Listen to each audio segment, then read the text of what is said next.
Hello, and welcome to a new edition, the first edition of the Grandstanders Live of the new year.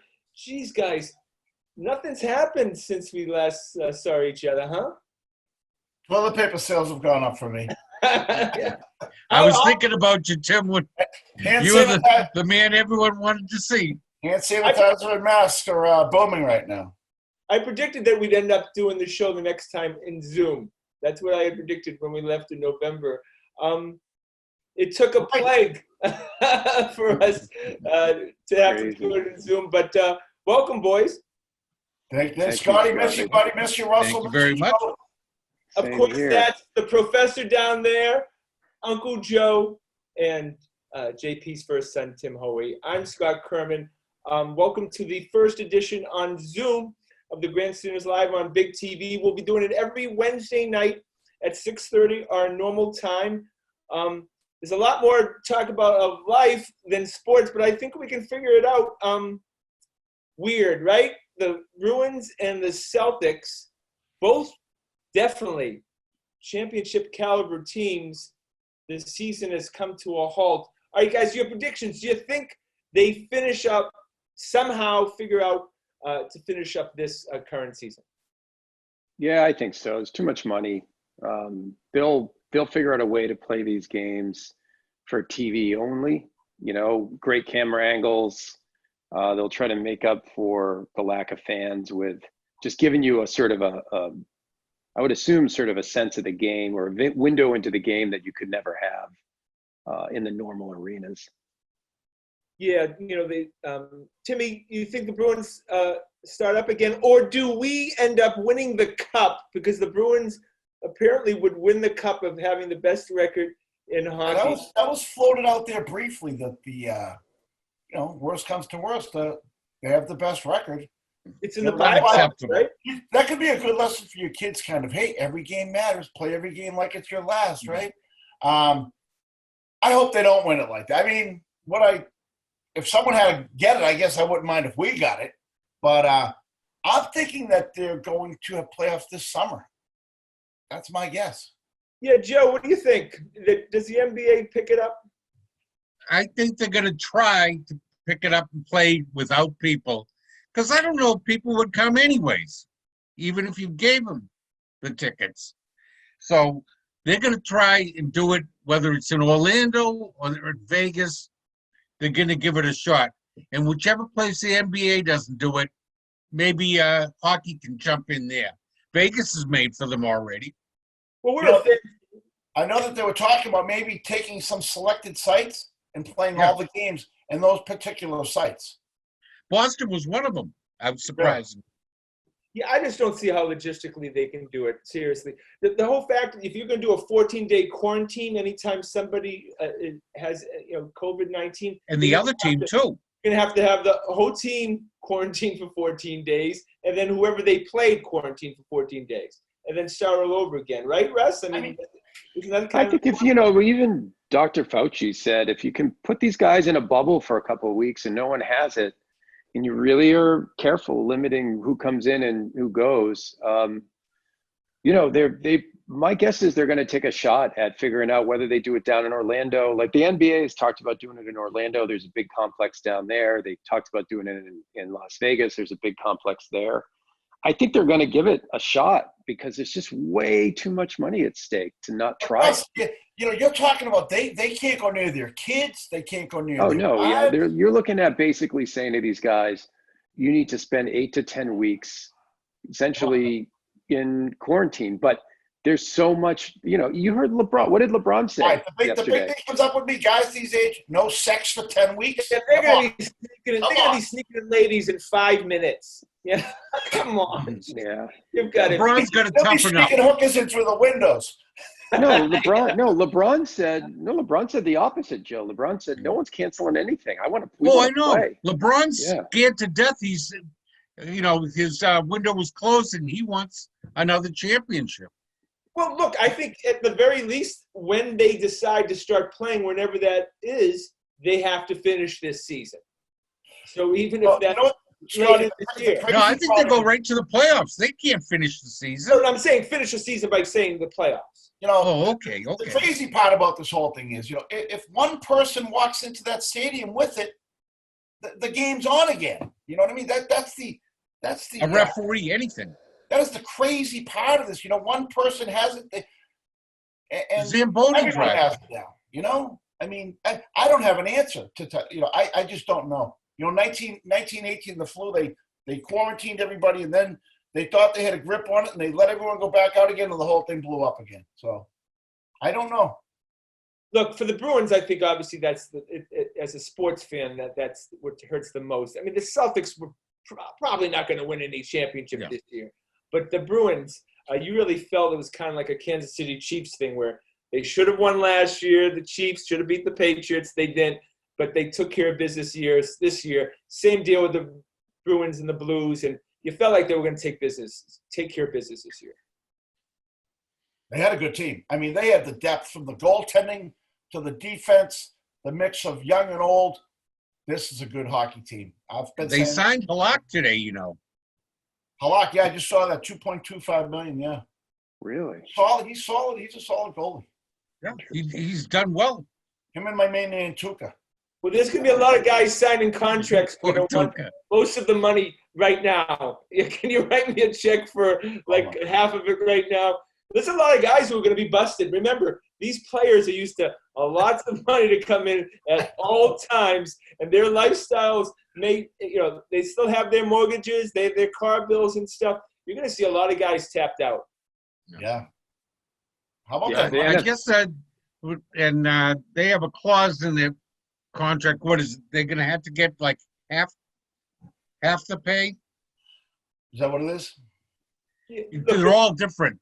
Football, they're going to have to pay him this year. If they start the season at all, they got to pay him for the whole year. How about now, they don't have to pay him for next year, but for this year, they got to pay every penny. The owners have had that money spigot, that giant spigot just spouting out money, just spouting it out every year. And that spigot has been just completely turned off. Okay, large amount of money. Go ahead, Russie.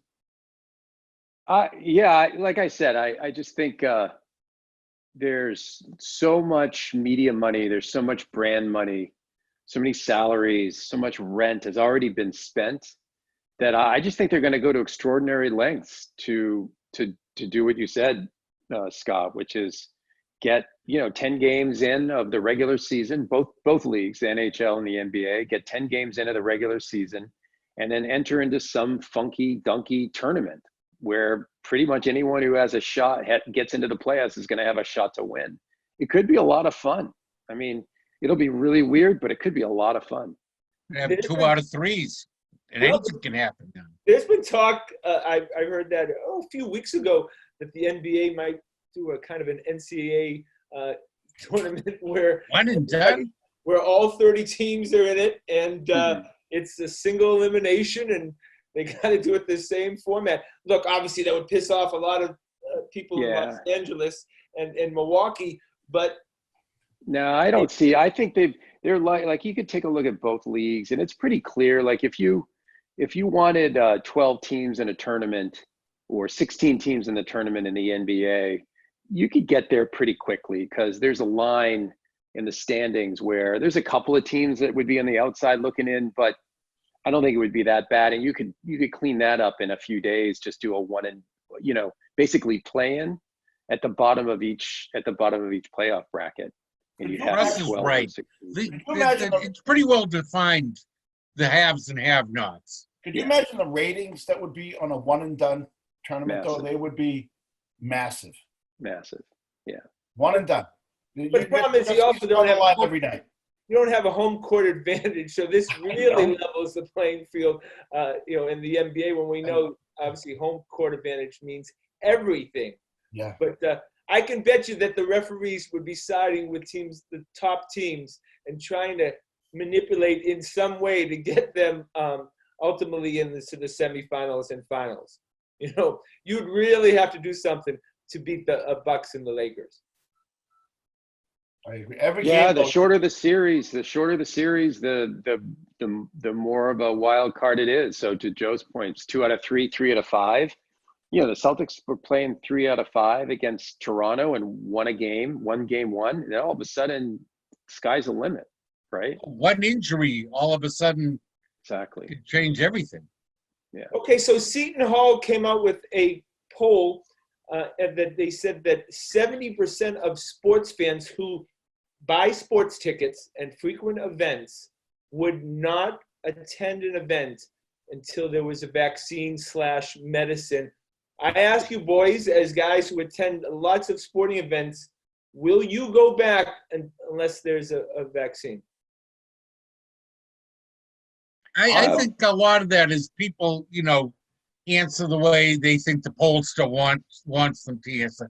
I think it'd be closer to 50, but still, that doesn't sell out the arenas. But Joe, would you go to Fenway Park next month to go see a Red Sox game? Yeah. You would. Timmy? I would take as many precautions as I could.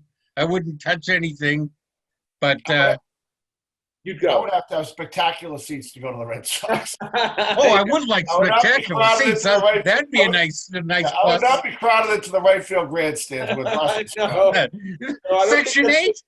That's Section good. 8. No, there's no more Section 8 in our future, huh, Russ? What do you, Russ? Would you go to Red No, Sox? I wouldn't go because I don't think it would be fun. I think you'd be there. Like, would I go? Look, if there was a treatment that if I got it, I wouldn't have to be hospitalized. Just give me some form of a treatment. Then I would sort of, it wouldn't be the safety thing. I just don't think I'd have very much fun there. It would be so weird and so tense. And to Joe's point, you don't want to touch anything. You don't want to go to the bathroom. You don't want to go to the concession stands. Like, what are you doing then? Why don't you just stay at home and watch the game on TV at that point? You're right, Russ. A lot of people would be really, it would make for a weird environment. What's I know Kind of all the the- usual, have fun, everyone going out to have a nice night out. It'd be a bunch of people scared of each other. Yeah, now I've seen, this is deadly to the elderly. Obviously, I know several elderly people who have passed away, and I know also several younger people who got this, and it didn't really faze them that hard. It was like the flu, So I guess a big judgment on that would be you would have to really take a hard look at your general health before you went to something like that too. I mean, if you were, Well, we know, fellas, that Fenway Park's going to look a hell of a lot different when they open up. There's going to be a lot of seats missing. Look, there's no more. Of course, Timmy, you left Section 8 because it was so crammed. I mean, there's no way a Section 8 can exist in its current form. did you renew, Scotty? No. Oh, Russell? No. Yeah, Don't we call it the Grandstanders anymore? No, we can call it that. But we didn't renew our season tickets before the pandemic because it wasn't worth it anymore. I mean, when our seats that we would pay great prices, it seemed $40, and then you'd go on StubHub and they'd be for $4. Yeah. And the That's economics wasn't there. Yeah. I just think the in-stadium experience is not going to be good. And frankly, what I would expect, especially for the NBA and the NHL and the NFL, if I'm those leagues and I'm looking at playing without fans, I am trying to think about every interesting thing I could do to a telecast. I would put cameras on every player. I would put microphones on the bench. I would be doing everything I could to turn the home viewing experience into something that doesn't even look like whatever you've watched in the past. Well, yes, The crowd is so much a part of the experience, even when you're watching on TV.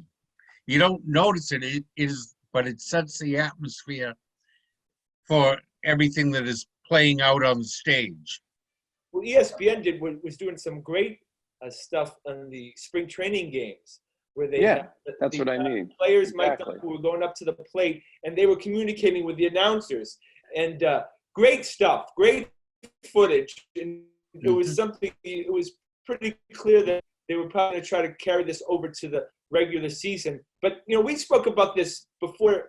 Last year, that the in-house experience of sitting there watching a game was going to be about gambling soon. It was going to be about, looking up on the scoreboard, having your phone and gambling on the game. Is that what's going to save sports revenue-wise? If they can figure out a way to share that gambling revenue with the state and or the wise guys. Yeah. I don't know how they're going to get their piece of the action. I'm saying that kind of sells a viewership as far as watching the game out fans. I think you have a great point, because this might be the tipping point where they have to revert to that. Like you had talked about, every seat would come with a little pad in it, and you get to the game, you swipe your credit card in it, and you can, and all the different wages during the game come up. Who hits the next 3-pointer? What's over under for halftime? And it's just going to be the pad. It might be on a phone, but I won't be surprised if the pad built right into the armrest with the little wagering system there, and you can bet minute by minute. And they may have to go to. This might be the point that tips them to finally do something like that with the wagering. But you can do that already if you're in Rhode Island or Nevada or New Hampshire. Yeah, but you can do place those wages in real time if there was an event. Yeah. Well, we're talking about in stadium though, Joe. Like yeah, right okay. And the sports teams are going to want a bigger piece. Well, the government's the one that calls the shots on it, so unless they get their slice of the pie, they probably won't say yes. But wouldn't like MLB have to license the rights to get for the state to use their scores and their things for gambling? Yeah, Russ and I, we talked about it, because obviously if you were making bets at the game, you would think that the Red Sox would have more control of the money spent at the game, and that somehow you end up having to go through their site or something. Yeah, it'll get worked out like media rights get worked out. There'll be some complicated formula, some revenue share, some profit share, something like that. Yeah, look, to answer your question, Scott, I think, gambling could be a huge part of what happens over the next 12 months until fans do go back into the stadiums. But I'd just go back to, look, there's two sports that don't really depend, where you don't get a lot of crowd interaction during the game: golf and tennis, right? So if you were to say, would you watch golf or tennis without a crowd, it wouldn't be that big of a difference. Obviously, it's different from a basketball game or a hockey game or a football game or a baseball game, but it's not unprecedented for us to watch sports that don't have a ton of crowd noise. It's just going to be how good can they make the production itself. Yeah, I think the basketball, to me, because the fans are right on top of the court, I think football, you might be able to get away with. Basketball, to me, is the one that you're just so used to the crowd right on top of the court. Yeah, that's a great point. All right, out of the 4 sports, which one do you think lends itself best to not have a crowd? Of the 4 sports, I think it's football. I agree with football without a crowd more than the other 3 sports. It's always been the most production-dependent sport. They've always filled the 45-second gap between plays with replay after replay after replay. They would just expand that. Yeah. See, I think hockey, you could get away with it. I think every hockey player was brought up playing games in empty rinks, And I hope that I think that's right, Timmy. There's some interesting noises and sound that go into a hockey game. I think the one that is probably going to fare the worst is baseball, because it's pretty deadly dull to watch at the pace that it's been played. If I'm baseball, I'm not bringing this game back I'm bringing the game back with a 25-second pitch clock. I might even do 7 innings. Like, I would do everything I can if I were baseball this summer to fundamentally change the viewing experience of that game and maybe never go back, because no one is going to watch baseball without a crowd for 3.5 hours. No. Have to make it more TV friendly. God. And Well, less the Florida Marlins, have to make it more the Marlins have been doing it for years. Yeah, right. That's true. Well, remember the Orioles, when they had the riots there a couple years ago, did play a game with no fans. Right. And it doesn't go well, because we're actually seeing now, they're showing highlights of the Korean baseball, and they showed a walk-off homer, and it was nothing. It had less excitement than a Little League practice. I'll tell you what the thing I'm hating the most about this is my son's Milton High School team. They were loaded this year. Every starting player was coming back. I feel terrible. These high school athletes, this was the lacrosse players and the baseball players and the college kids, they're getting creamed with this. That, to me, that's one of the biggest impacts there is. The kids aren't going to get scholarship offers. Well, the colleges still have to give them out, All right, so boys, we have to talk about the Patriots. Since we last saw the guy from Brookline who lived there, he put his house up for sale. Apparently he just took it off the market. Just so you know, Tom Brady took his house off the market. He's in Tampa, and we can talk about that later. But they had the draft, the most recent thing, last weekend. Did you guys watch it? Yeah, I watched a lot of it. Yeah. So the Patriots picked, they slid to the second round, and they picked a guy from a 43-year-old guy from a vocational school. I mean, just when the Patriots pick their top pick for that draft, and you have no idea what the college is. Never heard of it. Never heard of it. In basketball, where you have like the Alcorn States, you can have top guys. But in football, that's never the case. Well, half the coaching staff comes from a college you never heard of, John Carroll University. Well, you know what, Scotty? This kid they picked was on everybody's radar. He was no guy that they picked out of the blue. He was on everybody's radar as a first-round pick. But he feels like a 24-year-old guy, Russ, feels like 6 years. Feels like Danny Almonte when he was like. But then he went to the combine and he like kicked the crap out of everything that he did. His vertical up, I thought he was going to go through the ceiling. Yeah, they I think they put a lot of stock in the Senior Bowl, and apparently he played well. All their top picks played well at the Senior Bowl. He's probably putting a lot of stock in that. My interpretation was that was not a draft for this year. That was a draft for next year. They picked a lot of guys that need seasoning. They need to get acclimated, guys that have very high ceilings athletically, but maybe just need developmental time. So I don't think he's tanking this year because I don't think it's in his DNA to do that. But I think he's looking at having $100 million of salary cap space next year and a bunch of young players with a year under their belt, great athletes, and saying, give me something to work with in 2021. And Trevor Lawrence.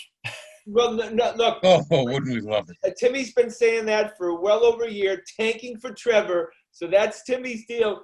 Timmy, look, if Brian Hoyer's the starting quarterback in opening day, if there is an opening day, then he's definitely tanking Bill Belichick, right?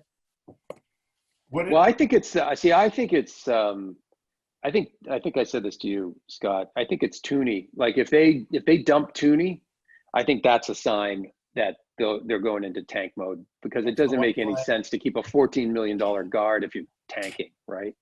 Well, I think they took 3 interior linemen in the draft with the idea that they were probably going to trade Tooney and see what they could get. It's not going to be for anyone this year. It's probably going to be something for a future pick. Yeah, to me, that's the guy. Is if they trade Tooney, then he may be sitting there saying, I'm good with winning 4 or 5 games. They're going to back into 4 or 5 wins because Belichick is that much better than everyone else, right? Yeah, but look, I mean, what does that?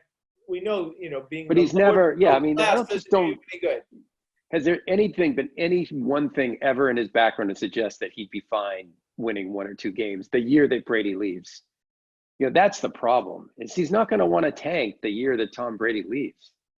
Yeah, it would be embarrassing for him personally. Huge embarrassment. Timmy, pipe in here. This is your deal, tanking for Trevor. Do you think it happens? Well, you know what? One thing I would say they'll keep some veterans around for the simple reason I think they want to maintain a certain tone in that locker room. Yeah, right. You don't want that whole tone that has been set. Going back to the Willie McGinnis and the Richard Shermans and the Teddy Bruschi's that have come through here. There has to be some bridge of guys that brings this next generation into this is the Patriots way. We're 15 minutes early for practice. We know the playbook.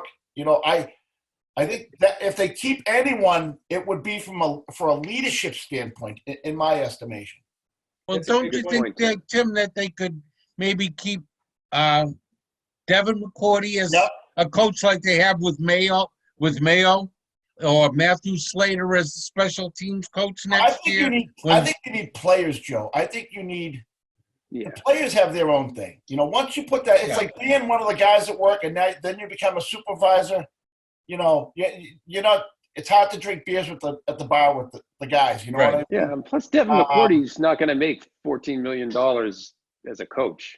Yeah. Right? So You he's have not to going want anywhere. coach. Yeah, he's going to want a coach. Yeah. Yeah. So I think that just that continuity of the Patriots way, maybe 1 or 2 year bridge. So I think a lot of these guys were character guys that they drafted. A lot of them are captains of their teams and things like that, as the Patriots typically do. I think they want to make sure that is like maybe the biggest thing with the Patriots is that mindset that they have. Yeah, you always want to have a guy who knows where the bathroom is. I mean, that's just how it is. That's where I was surprised because I thought that Dante Hightower might go in the draft. I thought he might go to a team like the Lions for a 4th or 5th round pick. And when he didn't go, I thought, okay, Russ, you're probably right. Belichick is somehow trying to figure out what he can do. But we'll really know the answer is because there's the Andy Dalton and there's Cam Newton out there. Those two guys, the Dalton probably goes to the Jaguars. It looks like a nice fit. But Cam Newton, when it's musical chairs, it looks like the only chair left is the Patriots. If he'll accept a $1 million a year salary and have to fight for a job. Wow. I don't know if he'll do that. Russ, Cam Newton's made a lot of money in his career. Would he do It's too big of an ego. I could see Dalton doing it, but I don't see Cam doing that. I agree. I think, look, the smartest thing for the Patriots to do is to see if Stidham is a starting, playoff caliber quarterback. It's by far the smartest thing they can do, because if you can get a QB on a rookie contract who's a winner, who can get you into the playoffs and win, that's the best possible thing that can happen to an NFL franchise these days, because that you can take all of that money that you'd be paying a guy in a second contract and pour it into your defense or pour it into your offensive line or your skill Russ position. is right. You could then they would have a starting quarterback and the $100 million to spend. That's exactly right. Or Timmy would be right, because if you start a guy that has no pro experience and he's terrible, then you're winning 2 games and we're getting Trevor Lawrence, and you answered a bunch of no-lose situation then, I guess, huh? Could Belichick's ego and legacy take that? Because here's what's at stake here. Yeah. Tom Brady left. You stink. Tom's got a pretty good team down there. But everyone knows that Bill Belichick is stinking to get Trevor Lawrence, because he doesn't have to circumvent any draft lottery. It's straight up worst team gets best player. We're talking Belichick has to be committed, then he's here for another 4 or 5 years then. If he's willing to lose. Then he also has to get rid of a bunch of other guys, because I'm sorry, there's still a bunch of good players on defense. They have a great defensive backfield. They have the best defensive backfield in the NFL, right? They've got a good offensive line. If he wants to tank and win 2 games, he's got to get rid of a bunch of players. Do you remember how many bad teams there were last year? Horrible teams. Horrible. Yeah, and we had a great defense last year. Now we lost a couple guys in the linebackers, but I just don't see. He'd have to get rid of 3 guys for me to believe that he was going to tank.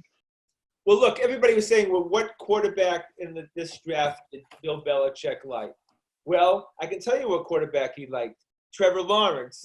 He's comparing all these guys to Trevor Lawrence, because if he wants a quarterback, it's that guy. I would push back and say I think he's comparing all those guys also to Jarrett Stidham. I mean, they've gone through a whole bunch of people said Stidham would have been the 3rd or the 4th quarterback pick this year. Plenty of experts have said that. I don't know.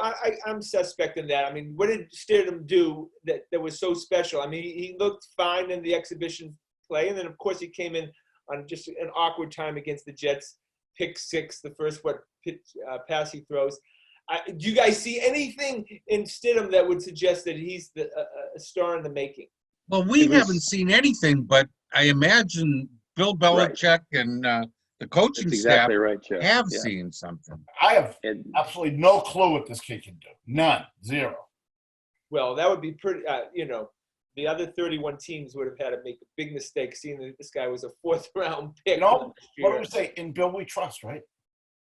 I don't know. He got pretty lucky. All right, boys. Well, that's our first show here on Zoom. That, as Timmy says, that went quick, didn't it? All right, boys. It's just great. And the professor is still the voice of reason. Exactly. It's great to see you guys. It's great to see that you guys are all healthy, and make sure to stay that way. And same to you. well in the family. Thank you to Corbin for Thanks, Corbin. of course. For Big, we're glad to be back with Big. You know, we love you guys there. So we'll be back next Wednesday at our regular time, 6:30 Eastern Standard Time, 3:30 out here on the West Coast. The Grandstanders Live. I'm your host, Scott Kerman. Have a great and happy night.